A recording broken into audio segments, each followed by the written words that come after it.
बिन दहाड़े गिपचिप कहाँ खिसकत है।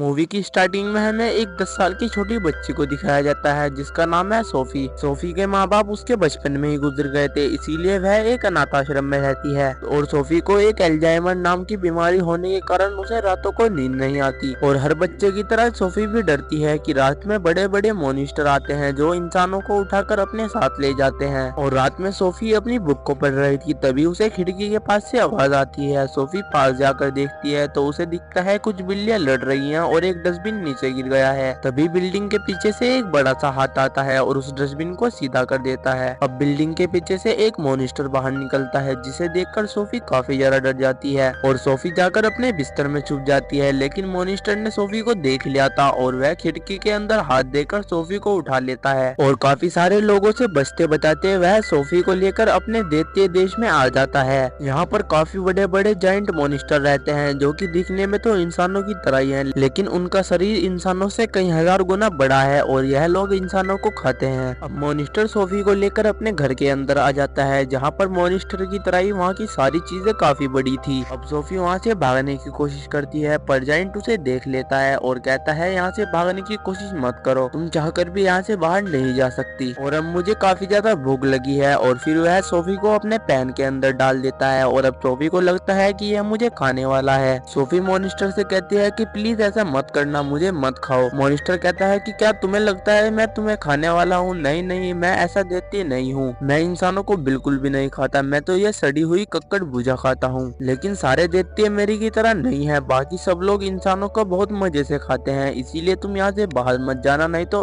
फालतू में किसी का नाश्ता बन जाओगी। सोफी मॉन्स्टर से बोलती है अगर तुम्हें मुझे खाना नहीं था तो तुम मुझे यहाँ पर क्यों लाए? दैत्य कहता है कि अगर मैं तुम्हें उठाकर यहाँ पर ना लाता तो तुम पूरी दुनिया को बता देती कि मैंने एक दैत्य देखा है। फिर इंसान किसी न किसी तरह दैत्य देश को ढूंढ लेते और यहाँ पर आकर सारे दैत्य को मार देते, इसीलिए मजबूरन मुझे तुम्हें यहाँ पर लाना पड़ा और अब हम दोनों की जिंदगी यहीं पर बीतेगी। लेकिन सोफी कहती है नहीं, मैं तुम्हारे साथ जिंदगी भर यहाँ पर नहीं रह सकती, मैं यहाँ से भाग जाऊंगी। इसके बाद मॉन्स्टर सोफी को उठाकर एक ऊंची जगह पर बैठा देता है और कहता है तुम्हारे सोने का वक्त हो चुका है, सो जाओ। लड़की कहती है कि मैं नहीं सोती, मुझे एक बीमारी है जिस वजह से मुझे नींद नहीं आती। फिर मॉन्स्टर एक बुक को निकालता है और काफी मीठी आवाज में एक कहानी पढ़ने लग जाता है जिसे सुनते सुनते लड़की को नींद आ जाती है। सोफी के सोते ही दैत्य एक बोतल को उठाकर वहाँ से बाहर चला जाता है और ऐसी जगह पर पहुँच जाता है जहाँ पर काफी सारी बोतल्स थी और उनके अंदर लोगों के बागों के सपने कैद थे। फिर दैत्य सोफी के लिए एक सपना बनाता है और सपने में सोफी देखती है कि वह वहाँ से भाग गई है और वह रास्ते में जा ही रही थी, तभी एक बड़ा सा मॉनिटर नींद से जागता है और वह सोफी को अपने हाथ में उठाकर उसे खा लेता है। और तभी सोफी की आंख खुलती है और वह देखती है कि वह अब भी वहीं है और वह समझ जाती है कि यह एक सपना था। अब दैत्य वहाँ पर वापस आता है और सोफी उससे कहती है कि यह तुम्हारा ही काम था ना, मुझे क्योंकि कभी भी नींद नहीं आती। दैत्य कहता है कि यह एक सपना नहीं था बल्कि यह रियलिटी है, अगर तुम यहाँ से बाहर गई तो तुम्हारे साथ कुछ ऐसा ही होने वाला है, वह दैत्य तुम्हें छोड़ेंगे नहीं, सब लोग मेरी तरह नहीं होते। सोफी और दैत्य बात कर ही रहे थे तभी वहाँ पर एक बड़ा मॉन्स्टर आ जाता है और वह छोटे दैत्य से कहता है कि मेरे हाथ पर चोट लग गई है, चलो जल्दी से मरहम लगा दो। अब छोटा दैत्य मरहम लगा ही रहा था तभी उसे इंसान की खुशबू आती है और वह छोटे दैत्य से कहता है कि क्या यहाँ पर कोई इंसान है और वह इंसान को ढूंढने लग जाता है। अब सोफी पास में रखी कक्कड़ भुजा के अंदर घुस जाती है। फिर दैत्य उस कक्कड़ भुजा को उठा लेता है और कहता है कि आज तो इस सड़ी हुई कक्कड़ भुजा के अंदर से भी काफी अच्छी खुशबू आ रही है। फिर वह कक्कड़ भुजा को खाने वाला था तभी छोटे दैत्य को सोफी की पैर दिख जाते हैं और वह उसके हाथ पर लटक कर सब्जी नीचे गिरा देता है और कहता है कि तुम्हें तो कक्कड़ भुजा से एलर्जी है। बड़ा मॉन्स्टर कहता है कि हाँ, मैं तो भूल ही गया था, मुझे कक्कड़ भुजा से एलर्जी है और वह उसे वहीं पर फेंक कर बाहर चला जाता है। अब सोफी के कपड़े पूरी तरह गंदे हो चुके थे। फिर मॉन्स्टर उसे अपने हाथ पर बिठाकर नहलाता है और उसे कपड़े बदलने के लिए काफी सारे कपड़े भी देता है और फिर वहाँ से बाहर चला जाता है। सोफी कपड़े बदलने के लिए बाहर आती है तो दैत्य अपना कुछ सामान उठा रहा था। सोफी कहती है कि तुम कहाँ जाने की तैयारी में हूँ। दैत्य कहता है मैं काम पर जा रहा हूँ। सोफी दैत्य से पूछती है कि तुम कौन सा काम करते हो। फिर दैत्य बताता है कि मैं सपनों की दुनिया में जाकर अच्छे सपनों को उठाकर इंसानों को दिखाता हूँ, जिससे इंसान खुश हो जाते हैं। अब सोफी दैत्य के साथ जाने की जिद करने लग जाती है और दैत्य उसे काफी ज्यादा मना भी करता है, पर सोफी नहीं मानती। फिर दैत्य सोफी को लेकर बाहर जाता है और बाहर सारे के सारे बड़े मॉन्स्टर सो रहे थे। दैत्य उनके ऊपर से चुपके से जा रहा था, पर तभी एक दैत्य जाग जाता है और वह छोटे दैत्य को अपने हाथ में उठाकर उससे पूछता है कि चिरकुट तुम कहाँ पर जा रहे हो। दरअसल यह इन सभी दैत्यों के साइज में काफी ज्यादा छोटा है, इसीलिए सब लोग उसे चिरकुट कहते हैं। फिर छोटा दैत्य कहता है कि मैं अपने काम पर जा रहा हूँ, मुझे जाने दो। बड़े दैत्य कहते हैं कि अगर तुम यहाँ से बाहर गए और तुम्हें इंसानों ने देख लिया तो वह हम सब के लिए खतरा बन जाएंगे, इसीलिए तुम यहाँ से कहीं नहीं जाओगे। और वह लोग छोटे दैत्य के साथ खेलने लग जाते हैं और उसे इधर से उधर फेंक रहे थे। यह देखकर सोफी काफी ज्यादा मायूस हो जाती है। फिर छोटा दैत्य उन्हें कहता है कि ऊपर देखो बादल, बारिश आने वाली है। दरअसल यह बड़े वाले दैत्य पानी से काफी ज्यादा डरते हैं, इसीलिए वह छोटे दैत्य को वहीं पर छोड़कर गुफा के अंदर घुस जाते हैं। अब छोटा दैत्य सोफी को उठाकर वहाँ से निकल जाता है और फिर वह बादलों से भी ऊपर आ जाते हैं। सोफी बोलती है कि यहाँ से तारे कितने अच्छे दिख रहे हैं।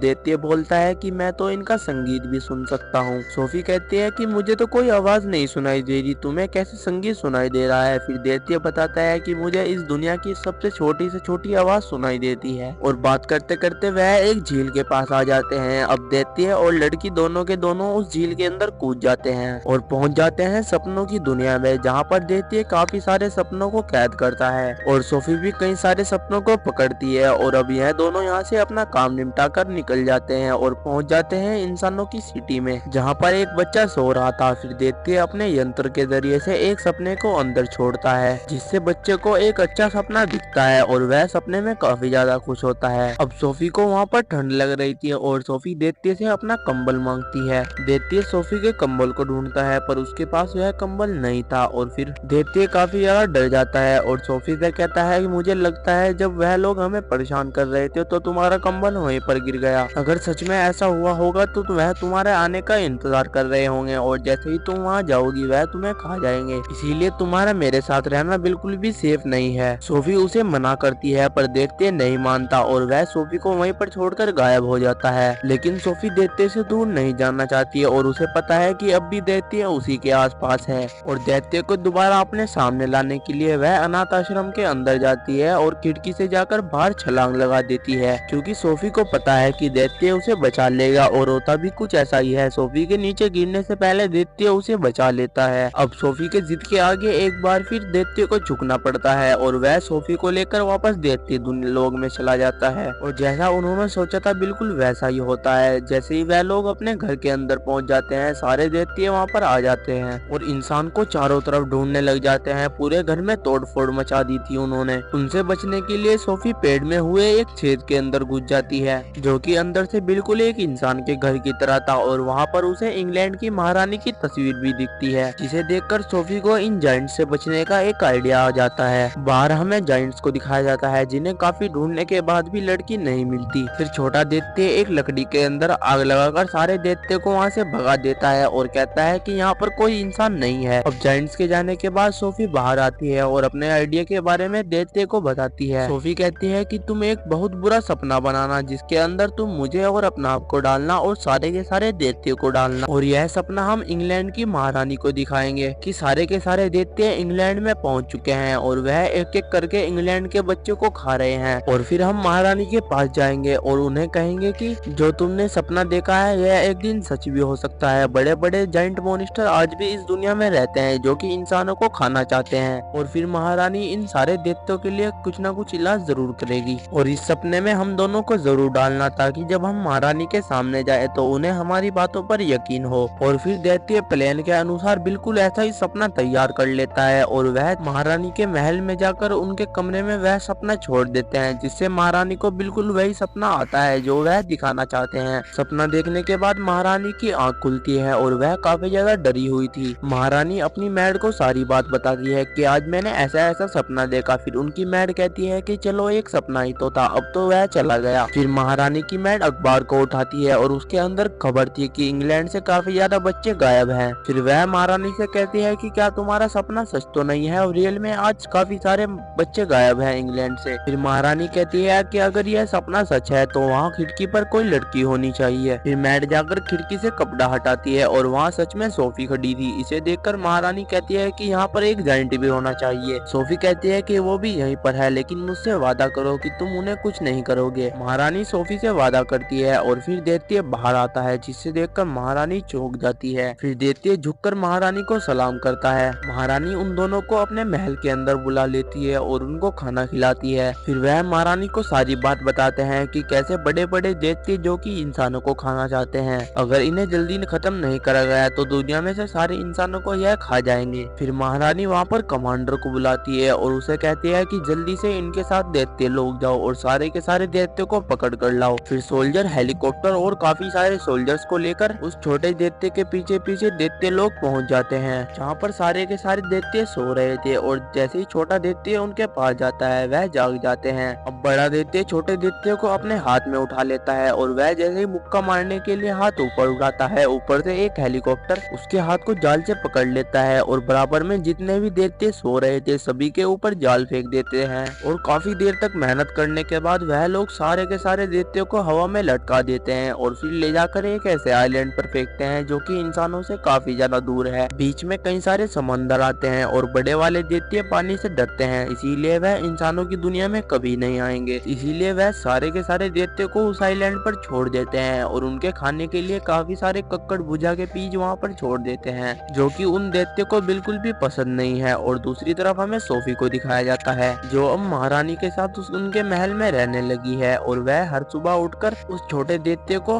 गुड मॉर्निंग बोलती है, जिसे वह छोटा दैत्य बिल्कुल साफ साफ लफ्जों में सुन सकता है, क्योंकि वह दुनिया की हर एक आवाज को सुन सकता है। और वह दैत्य लोग में काफी सारी फसलें उगाता है, जो कि उसने इंसानों से सीखी हैं। और इसी के साथ यह मूवी भी एंड हो जाती है।